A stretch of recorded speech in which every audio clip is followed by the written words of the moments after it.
अयोध्या के आरटीओ विभाग एवं फाइनेंस कंपनी के द्वारा हुए फर्जीवाड़े का वरिष्ठ अधिवक्ता मार्तंड प्रताप सिंह ने किया खुलासा। खबर विस्तार से। मामला अयोध्या के परिवहन विभाग एवं फाइनेंस कंपनियों के द्वारा हुए फर्जीवाड़े का है, जहां पे कूटरचित साजिश के तहत परिवहन विभाग ने टोटल 14 ट्रक मालिकों के खिलाफ 11/7/2020 में मुकदमा पंजीकृत करवा दिया था, जिसमें मुख्य अभियुक्त प्रमोद कुमार यादव की जमानत न्यायालय के आदेशानुसार उनके वरिष्ठ अधिवक्ता मार्तंड प्रताप सिंह ने आज दिनांक 17/12/2025 ने करवा दिया। अन्य की अंतरिम जमानत हो गई है, जिसको लेकर अयोध्या के वरिष्ठ अधिवक्ता मार्तंड प्रताप सिंह ने पूरे मामले का खुलासा किया है।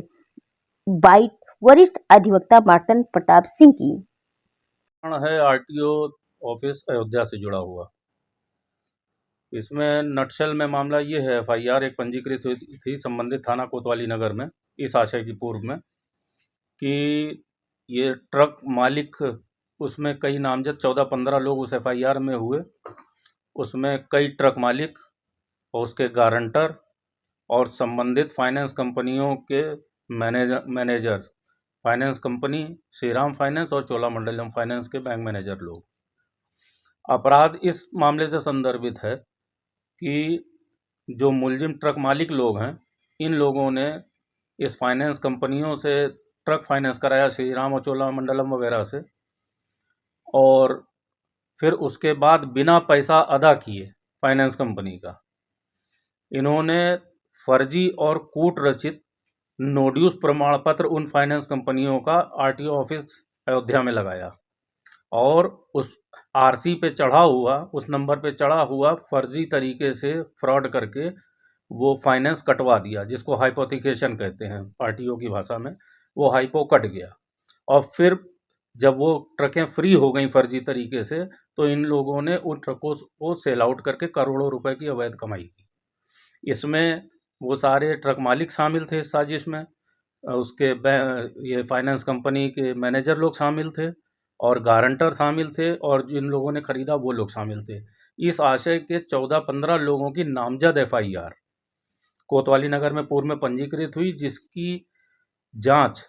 इस समय, चूंकि मामला काफ़ी लार्ज स्केल फ्रॉड का है, तो इसकी जांच क्राइम ब्रांच अयोध्या द्वारा की जा रही है। ये मामला कब का है? ये मामला 11/7/2020 को ये एफआईआर पंजीकृत हुई है कोतवाली नगर में, और ये फ्रॉड तो सालों साल पहले से चल रहा था। जब मामला प्रकाश में आया तो ये जुलाई 2020 में आया है।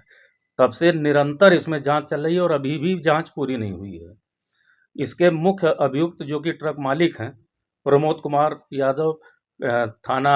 कोतवाली नगर के नाका क्षेत्र के निवासी हैं। इनकी यहाँ से, जो कि नामजद अभियुक्त भी हैं, इनकी यहाँ से जिला जज महोदय के यहाँ से, एडीजे फर्स्ट के यहाँ से इनकी रेगुलर बेल हो गई है। और उनकी बेल इस आधार पर हुई है कि उसमें मैंने ये तर्क दिया कि इसमें ट्रक मालिक का कोई दोष नहीं। ट्रक मालिक ने फाइनेंस कंपनी को पैसा अदा किया और वहाँ के मैनेजर लोग ने एक फ्रॉड और कूट रचित पैसा उन्होंने खुद रख लिया और अपने यहाँ का नोड्यूस फर्जी प्रमाण पत्र दे दिया। और उसके बाद आरटीओ, सवाल ये पैदा हुआ कि आरटीओ ने एफआईआर क्यों लिखाई। आरटीओ ने एफआईआर इसलिए लिखाई कि अगर कोई फर्जी कूट रचित नोड्यूस प्रमाण पत्र ट्रक मालिकों द्वारा दिया भी गया, तो ये आरटीओ का मैंडेटरी प्रोविज़न है कि उस नोड्यूस प्रमाण पत्र का संबंधित फाइनेंस कंपनी से वो रेगुलर जांच कराएं और इस आशय की आख्या प्राप्त करें कि ये नोड्यूस प्रमाण पत्र असली है कि जाली है कि फर्जी है, फाइनेंस कंपनी को उसका पैसा मिल गया कि नहीं मिल गया। उसके बाद ही जब वहाँ से कन्फर्मेशन आ जाती है, उसके बाद ही यहाँ से इनका हाइपो कटता है, फाइनेंस कटता है, और तब वो ट्रक की आरसी फ्री होती है, तब ओनर उसको सेल आउट कर सकता है। लेकिन इस प्रोसीजर को आरटीओ संबंधित द्वारा फॉलो नहीं किया गया, ना तो उनके द्वारा ना संबंधित कर्मचारियों द्वारा। और जब इस मामले का खुलासा काफ़ी लार्ज स्केल फ्रॉड होने के बाद हुआ, तो इन्होंने सरसरी तौर पर अपने को खुद को बचाने के लिए आरटीओ प्रशासन अयोध्या ने और अपने कर्मचारियों और अहलकारों को बचाने के लिए सारा दोष ट्रक मालिकों के ऊपर मढ़ दिया और उनको नामजद मुलजिम बना दिया। इनके इस नामजदगी के विरुद्ध मैंने माननीय उच्च न्यायालय की शरण ली मेरे मुवक्किल ने, जिसका नाम प्रमोद कुमार यादव है, जो कि मुख्य अभियुक्त है। वहाँ से सेम डे बेल के डायरेक्शन लेके मैं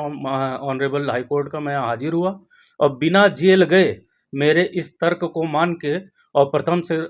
दृष्टिया न्याय संगत मानते हुए बिना जेल गए हमारी इतनी बड़ी धारा में अपने लार्ज स्केल फ्रॉड में मुख्य अभियुक्त की बेल यहीं से एडीजे फर्स्ट महोदय द्वारा कर दी गई, जबकि सारे को एक्यूज की यहाँ से एंटीसिपेटरी बेल खारिज हुई थी और उन लोगों की बाद में माननीय उच्च न्यायालय से एंटीसिपेटरी बेल हुई,